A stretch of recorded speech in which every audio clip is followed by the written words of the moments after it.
News नशा, आदत हर खबर की।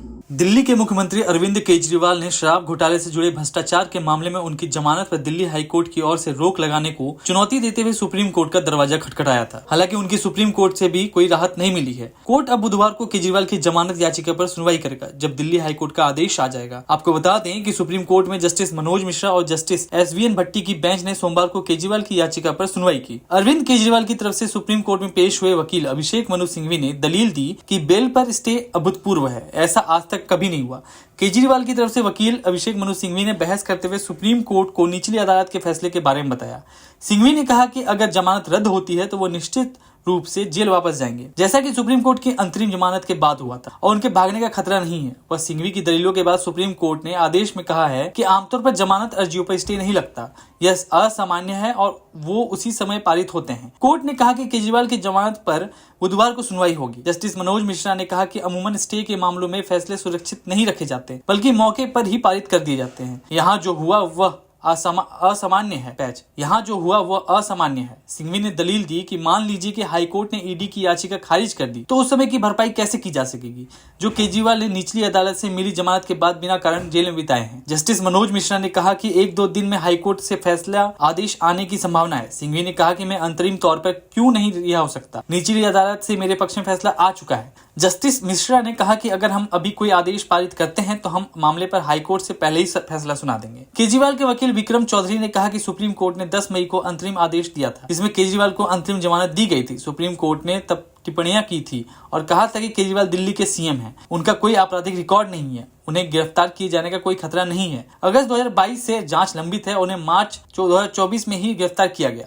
सिंघवी ने कहा कि हाईकोर्ट ने मामले पर 10:30 बजे ही रिहाई पर स्थगन का फैसला सुना दिया, क्योंकि बिना कारण बताए ही स्थगन आदेश पारित कर दिया गया। हमने हाईकोर्ट में 10 फैसलों को रखा, जिसमें एक बार जमानत दिए जाने के बाद उसे विशेष कारणों के बिना रोका नहीं जा सकता। ईडी की तरफ से सुप्रीम कोर्ट में पेश हुए SG तुषार मेहता ने कहा कि लोअर कोर्ट ने यह कहकर शुरुआत की कि यह एक हाई प्रोफाइल केस है, जो कि ऐसा नहीं है। कोर्ट के सामने हर व्यक्ति एक आम आदमी है। यहाँ की लोअर कोर्ट ने कहा कि केस के रिकॉर्ड देखने के लिए किसके पास समय है। कोर्ट ने ईडी के वकील से पूछा कि क्या ट्रायल कोर्ट के जज ने PMLA एक्ट के सेक्शन 45 में बेल के लिए दिए गए कंडीशन के बारे में अपने फैसले में लिखा है। ईडी के वकील ने कहा कि नहीं। जस्टिस मिश्रा ने सिंघवी से कहा कि हम जो करने का प्रस्ताव रखते हैं वो यह है कि हम एक तारीख तय करेंगे, संभवतः अगले सप्ताह। हाईकोर्ट का आदेश रिकॉर्ड पर आने दें।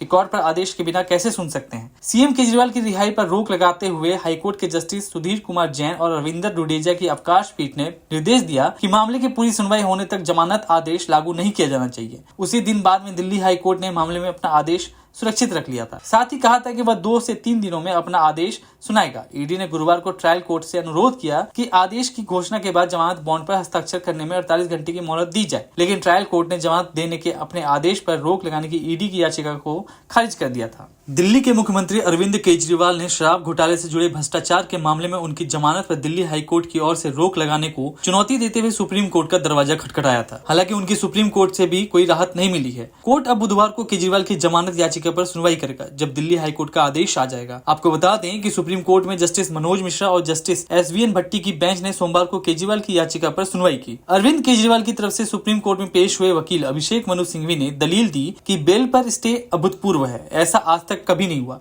केजरीवाल की तरफ से वकील अभिषेक मनु सिंघवी ने बहस करते हुए सुप्रीम कोर्ट को निचली अदालत के फैसले के बारे में बताया। सिंघवी ने कहा कि अगर जमानत रद्द होती है तो वो निश्चित रूप से जेल वापस जाएंगे, जैसा कि सुप्रीम कोर्ट की अंतरिम जमानत के बाद हुआ था, और उनके भागने का खतरा नहीं है। वह सिंघवी की दलीलों के बाद सुप्रीम कोर्ट ने आदेश में कहा है कि आमतौर पर जमानत अर्जियों पर स्टे नहीं लगता, यह असामान्य है और वो उसी समय पारित होते हैं। कोर्ट ने कहा कि केजरीवाल की जमानत पर बुधवार को सुनवाई होगी। जस्टिस मनोज मिश्रा ने कहा कि अमूमन स्टे के मामलों में फैसले सुरक्षित नहीं रखे जाते, बल्कि मौके पर ही पारित कर दिए जाते हैं। यहाँ जो हुआ वह असामान्य है। सिंघवी ने दलील दी कि मान लीजिए कि हाईकोर्ट ने ईडी की याचिका खारिज कर दी, तो उस समय की भरपाई कैसे की जा सकेगी, जो केजरीवाल ने निचली अदालत से मिली जमानत के बाद बिना कारण जेल में बिताए हैं। जस्टिस मनोज मिश्रा ने कहा कि 1-2 दिन में हाईकोर्ट से फैसला आदेश आने की संभावना है। सिंघवी ने कहा कि मैं अंतरिम तौर पर क्यों नहीं रिहा हो सकता, निचली अदालत से मेरे पक्ष में फैसला आ चुका है। जस्टिस मिश्रा ने कहा कि अगर हम अभी कोई आदेश पारित करते हैं तो हम मामले पर हाईकोर्ट से पहले ही फैसला सुना देंगे। केजरीवाल के वकील विक्रम चौधरी ने कहा कि सुप्रीम कोर्ट ने 10 मई को अंतरिम आदेश दिया था, जिसमें केजरीवाल को अंतरिम जमानत दी गई थी। सुप्रीम कोर्ट ने तब टिप्पणियां की थी और कहा था कि केजरीवाल दिल्ली के सीएम हैं, उनका कोई आपराधिक रिकॉर्ड नहीं है, उन्हें गिरफ्तार किए जाने का कोई खतरा नहीं है। अगस्त 2022 से जांच लंबित है, उन्हें मार्च 2024 में ही गिरफ्तार किया गया। सिंघवी ने कहा कि हाईकोर्ट ने मामले पर 10:30 बजे ही रिहाई पर स्थगन का फैसला सुना दिया, क्योंकि बिना कारण बताए ही स्थगन आदेश पारित कर दिया गया। हमने हाईकोर्ट में 10 फैसलों को रखा, जिसमें एक बार जमानत दिए जाने के बाद उसे विशेष कारणों के बिना रोका नहीं जा सकता। ईडी की तरफ से सुप्रीम कोर्ट में पेश हुए एसजी तुषार मेहता ने कहा कि लोअर कोर्ट ने यह कहकर शुरुआत की कि यह एक हाई प्रोफाइल केस है, जो कि ऐसा नहीं है। कोर्ट के सामने हर व्यक्ति एक आम आदमी है। यहाँ की लोअर कोर्ट ने कहा कि केस के रिकॉर्ड देखने के लिए किसके पास समय है। कोर्ट ने ईडी के वकील से पूछा कि क्या ट्रायल कोर्ट के जज ने पीएमएलए एक्ट के सेक्शन 45 में बेल के लिए दिए गए कंडीशन के बारे में अपने फैसले में लिखा है। ईडी के वकील ने कहा कि नहीं। जस्टिस मिश्रा ने सिंघवी से कहा कि हम जो करने का प्रस्ताव रखते हैं वो यह है कि हम एक तारीख तय करेंगे, संभवतः अगले सप्ताह। हाईकोर्ट का आदेश रिकॉर्ड पर आने दें। रिकॉर्ड पर आदेश के बिना कैसे सुन सकते हैं। सीएम केजरीवाल की रिहाई पर रोक लगाते हुए हाईकोर्ट के जस्टिस सुधीर कुमार जैन और रविंदर डुडेजा की अवकाश पीठ ने निर्देश दिया कि मामले की पूरी सुनवाई होने तक जमानत आदेश लागू नहीं किया जाना चाहिए। उसी दिन बाद में दिल्ली हाईकोर्ट ने मामले में अपना आदेश सुरक्षित रख लिया था। साथ ही कहा था कि वह 2 से 3 दिनों में अपना आदेश सुनाएगा। ईडी ने गुरुवार को ट्रायल कोर्ट से अनुरोध किया कि आदेश की घोषणा के बाद जमानत बॉन्ड पर हस्ताक्षर करने में 48 घंटे की मोहलत दी जाए, लेकिन ट्रायल कोर्ट ने जमानत देने के अपने आदेश पर रोक लगाने की ईडी की याचिका को खारिज कर दिया था। If you speak, you can't get each other then. दोस्तों, आप देख रहे हैं कि ये एक बहुपार्टी डेलीगेशन जिसमें मेरे सब वरिष्ठ कॉलीग्स यहाँ खड़े हैं अलग अलग विभिन्न पार्टियों से, ये तीसरी बार इस चुनाव में मल्टी पार्टी डेलीगेशन गया है चुनाव आयोग। आज हमने 2-3 मुद्दे स्पष्ट रखे उनके सामने। उन्होंने हमें कम समय में समय दिया, इसके लिए हम धन्यवाद करते हैं उनका। सबसे महत्वपूर्ण और अहम मुद्दा ये है कि पोस्टल बैलेट्स ये एक जानी मानी प्रक्रिया है कि चुनाव के परिणाम को एक तरफ से दूसरी तरफ ले जा सकती है।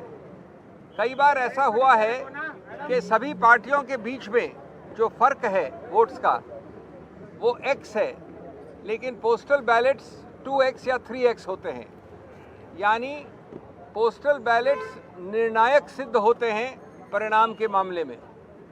इसलिए चुनाव आयोग ने एक जो रूल है, प्रावधान है, जो एक्ट के अंतर्गत रूल बनता है, जो स्टैट्यूटरी रूल होता है, कोई गाइडलाइन नहीं, कोई चिट्ठी नहीं, उसके अंदर कहा है अंतर्गत कि पोस्टल बैलेट्स की गिनती पहले ली जाएगी।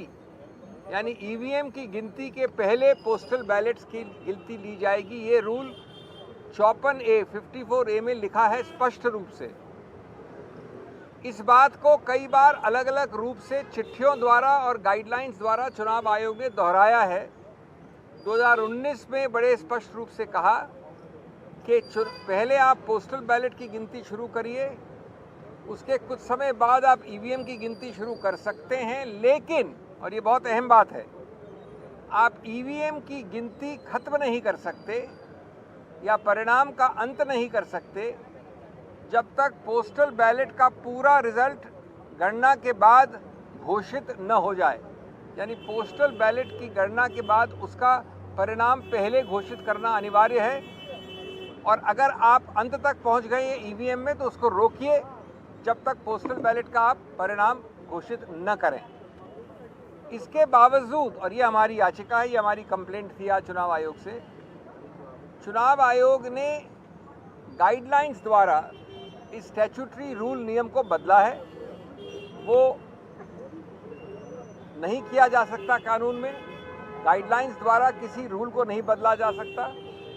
उन्होंने गाइडलाइंस द्वारा जो पुरानी गाइडलाइंस थी 2019 वाली, जो मैंने बताई अभी आपको, उसको हटा दिया है, उसको निरस्त कर दिया है। और इसका बड़ा सरल और सीधा परिणाम ये होता है कि ईवीएम की पूरी गणना हो जाए अंत तक, तब तक भी पोस्टल बैलेट की निर्णय की घोषणा करना अनिवार्य नहीं रहा है। अब हमारे को पता है कि कई बार ऐसा हुआ है कि पोस्टल बैलेट के आधार पर निर्णय उत्तर से दक्षिण हो गया है, पूर्व से पश्चिम हो गया है।